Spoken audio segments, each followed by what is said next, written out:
પણ માણસનું સપનું હોય કે યાર મારું ડ્રીમ હાઉસ હું એક દિવસ લઈશ. હવે જ્યારે બી આપણે આપણું ડ્રીમ હાઉસ લેવા જઈએ એવી આવક આપણી થઈ જાય કે ડ્રીમ હાઉસ આપણે લઈ શકીએ, એના પછી આપણે સૌથી પહેલી વસ્તુ જે કરાવવી પડતી હોય છે એ હોમ લોન લેવી પડતી હોય છે. હોમ લોન આપણને જો આવક હોય તો મળી પણ જાય છે, પણ એમાં એક એવું બોક્સ હોય છે જે આપણે ચેક કરવાનું આવે ને ત્યારે કન્ફ્યુઝન લાગે કે આપણે આ ફિક્સ્ડ ઇન્ટરેસ્ટ રેટ વાળી હોમ લોન લઈએ કે ફ્લોટિંગ વાળી હોમ લોન લઈએ. હવે એ ડિસિઝનમાં જો તમારે મદદ જોઈતી હોય તો ધ્યાનથી સાંભળજો. હું તમને એક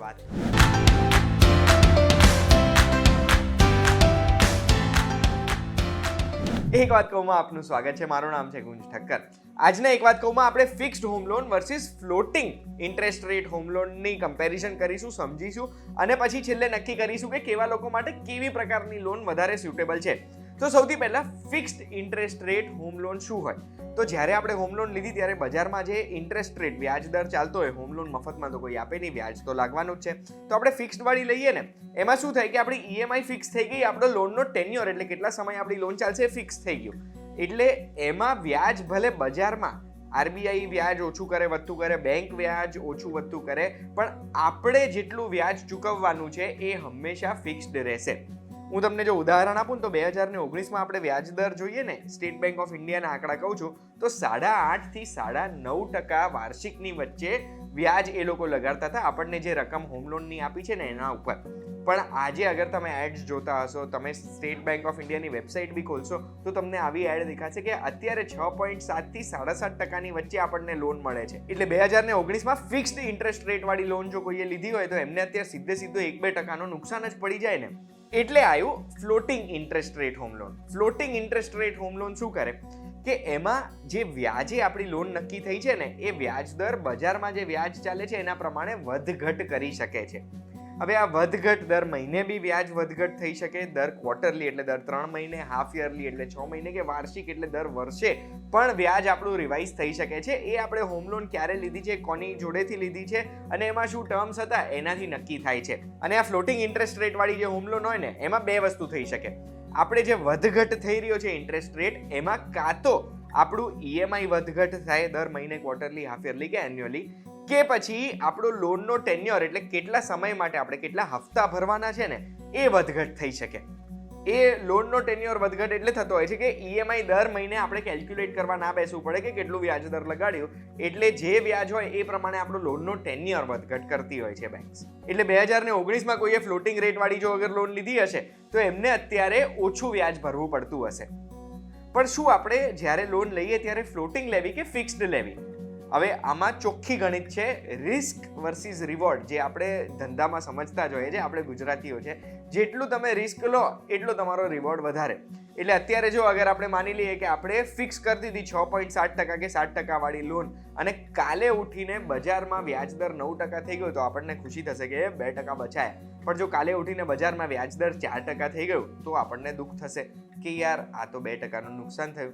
બસ આ એ જ વસ્તુ થઈ છે. હવે એના માટે છે ને બજારમાં વ્યાજ દર કોણ નક્કી કરતું હોય છે ને એ પણ હું તમને જણાવવા માંગુ છું. વ્યાજ દર આપણા દેશમાં નક્કી થાય છે આપણા દેશની સેન્ટ્રલ બેંક એટલે રિઝર્વ બેંક ઓફ ઇન્ડિયા દ્વારા. રિઝર્વ બેંક ઓફ ઇન્ડિયા ઘણી બધી વસ્તુઓ ધ્યાનમાં લે છે, જેમ કે અત્યારે બજારમાં ઇન્ફ્લેશન કેટલું છે. જેટલું લોન સસ્તી થશે એટલે જેટલું વ્યાજ દર ઘટશે એટલું લોકો વધારે લોન લેશે, વધારે લોન લેશે, લોકો જોડે વધારે પૈસા આવશે, વધારે પૈસા આવશે, વધારે પૈસા વાપરશે, વધારે પૈસા વાપરશે એટલે વસ્તુઓના ભાવ વધશે, ઇન્ફ્લેશન વધશે. એટલે રિઝર્વ બેંક ઓફ ઇન્ડિયા નક્કી કરતી હોય છે કે ઇન્ફ્લેશન વધારવું છે, ઘટાડવું છે, અત્યારે ઇન્ફ્લેશન ક્યાં છે, એમનો ટાર્ગેટ શું છે, એ પ્રમાણે વ્યાજ દર નક્કી કરે. ઇન્ડસ્ટ્રીયલ આઉટપુટ ઇન્ડેક્સ જોવે અને બીજા ઘણા બધા મેક્રો ઇકોનોમિક પેરામીટર્સ હોય જેનાથી વ્યાજ દર રિઝર્વ બેંક ઓફ ઇન્ડિયા નક્કી કરતી હોય છે. કયા વ્યાજ દર? તો રેપો રેટ, એટલે જે ભાવે જે વ્યાજ દરે બીજી બધી બેંકો, બીજા બધા ઇન્સ્ટિટ્યુશન આરબીઆઈ જોડેથી પૈસા વ્યાજે લે છે, એ રેપો રેટથી તો સીધો આપણો વ્યાજ નક્કી થઈ જાય. પણ એના સિવાય કેશ રિઝર્વ રેશિયો કરીને એક રેશિયો હોય છે કે દરેક બેંકે આરબીઆઈ જોડે કેટલી કેશ રિઝર્વ રાખી મૂકવી પડે. અને એના સિવાય એક રિવર્સ રેપો રેટ હોય. એનો મતલબ બેંક જો આરબીઆઈને પૈસા વ્યાજે આપે તો આરબીઆઈ એમને કેટલું વ્યાજ આપે છે. આ 3 રેશિયો છે એ નક્કી કરતા હોય છે કે બજારમાં વ્યાજ દર કેટલું રહેશે. એટલે જો તમને અગર એમાં સમજ પડતી હોય ને તો એ સમજીને તમે નક્કી કરી શકો કે તમારે ફિક્સ્ડ ઇન્ટરેસ્ટ રેટ વાળી લોન લેવી છે કે ફ્લોટિંગ ઇન્ટરેસ્ટ રેટ વાળી લેવી છે. પણ જો તમે ડિસિઝન નથી લઈ શકતા ને તો હું પણ તમને હેલ્પ કરવા માંગુ છું કે તમારે ફિક્સ્ડ ઇન્ટરેસ્ટ રેટ વાળી લોન ક્યારે લેવાની. સૌથી પહેલાં તો અગર તમને ઈએમઆઈથી કમ્ફર્ટેબલ હોય કે યાર આ ઈએમઆઈ મારે રિસ્ક જ નથી લેવું, આ ઈએમઆઈ ભરપાઈ કરવામાં મને વાંધો નથી, મારી ટેક હોમ ઇન્કમ છે, મારી જેટલી આવક હું ઘરે લઈ જાઉં છું એ આવકના 25 થી 30% જેટલી ઈએમઆઈ છે, આમાં રિસ્ક શું કામ લેવું કે અગર વધી ગયો વ્યાજ દર તો, અને એના લીધે ઈએમઆઈ વધી ગઈ તો, કે પછી ટેન્યોર વધી ગયો તો. અગર તમે કમ્ફર્ટેબલ છો તમારા ઈએમઆઈથી, તમને રિસ્ક લેવાની જરૂરત જ નથી લાગતી, તો તમે ફિક્સ્ડ ઇન્ટરેસ્ટ રેટ લઈ શકો છો. કે પછી આવનારા સમયમાં તમને એવું લાગે છે કે વ્યાજ દર વધવાના છે, એટલે અત્યારે હું અગર તમને એક્ઝામ્પલ આપું તો કોવિડ આવ્યું, કોવિડના લીધે દરેક દેશની સરકારે ઘણા બધા પેકેજ જાહેર કર્યા, જે પેકેજના લીધે સરકારે ઇકોનોમીમાં પૈસા પંપ કર્યા, જેનાથી એ દેશની ઇકોનોમી પડી ના ભાંગે. એ પૈસા પંપ કરવા માટે એમણે વ્યાજ દર ઘટાડ્યા છે. એટલે જો અગર તમને એવું લાગે છે કે આ કોવિડનો ઇમ્પેક્ટ પતી ગયો છે, ઇકોનોમી સ્ટેબલ થઈ ગઈ છે અને આવનારા સમયમાં કદાચ વ્યાજદર વધી શકે છે, તો એવા સંજોગોમાં તમે ફિક્સ્ડ ઇન્ટરેસ્ટ રેટ વાળી લોન અત્યારે લેવી જોઈએ, અગર તમને લાગે છે કે અત્યારે જે વ્યાજદર છે સૌથી ઓછા છે આપણા દેશમાં તો. અને એવી જ રીતે ફ્લોટિંગ ઇન્ટરેસ્ટ રેટ વાળી લોન કોણે લેવી જોઈએ કે અગર તમને એવું લાગે છે કે વ્યાજદર હજુ પણ ઘટશે આપણા દેશમાં, તો ફ્લોટિંગ ઇન્ટરેસ્ટ રેટ લો. કે પછી તમે અનશ્યોર છો, તમને ખબર જ નથી પડતી, કન્ફ્યુઝ થઈ ગયા છો, મૂંઝવણમાં છો કે યાર મને નથી સમજાતું આ વ્યાજદર વધશે કે ઘટશે, જે ઇકોનોમીનું થવાનું છે એ મારું થશે, જે બધાનું થશે એ મારું થશે, એવું આપણે વિચારીએ ને, તો તમે ફ્લોટિંગ ઇન્ટરેસ્ટ રેટ વાળી લોન લઈ શકો છો. અને જો હજુ પણ કન્ફ્યુઝન તમારું ક્લિયર નથી થયું કે ફિક્સ લેવાનું કે ફ્લોટિંગ લેવાનું, તો એવા સંજોગોમાં એક કમ્બાઇન્ડ લોન મળે છે. ઘણી બધી બેંક્સ આ ઓપ્શન આપતી હોય છે કે પહેલા 3 કે 5 વર્ષ માટે ફિક્સ્ડ હોય ફિક્સ્ડ ઇન્ટરેસ્ટ રેટ, અને એના પછી 5 વર્ષ પછી એ ફ્લોટિંગમાં કન્વર્ટ થઈ જાય. આવું કોણ કરે છે?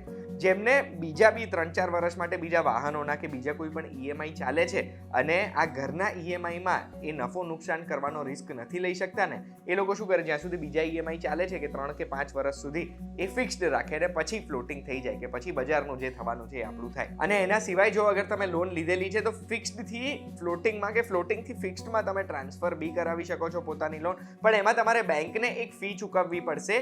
એ અલગ અલગ બેંકની અલગ અલગ ફીસ હોય છે. આશા રાખું છું આજના એપિસોડ પછી તમને તમારું ડ્રીમ હાઉસ લેવાનું છે ત્યારે કોઈ પણ જાતની મૂંઝવણ નહીં રહે કે ફિક્સ્ડ લોન લઈએ કે પછી ફ્લોટિંગ ઇન્ટરેસ્ટ રેટ વાળી લઈએ. આ એપિસોડની માહિતી તમે ગમી છે તો બસ આવી જ માહિતી માટે vtvgujarati.com પર એક વાત કહું, જોતા રહેજો. અને આ વિડીયોની માહિતી તમને લાગે છે કે કોઈ વ્યક્તિ જોડે શેર કરવા જેવી છે તો એમની જોડે શેર જરૂરથી કરી દેજો. આપણે એક વાત કહુંમાં ફરી મળીશું. ધન્યવાદ.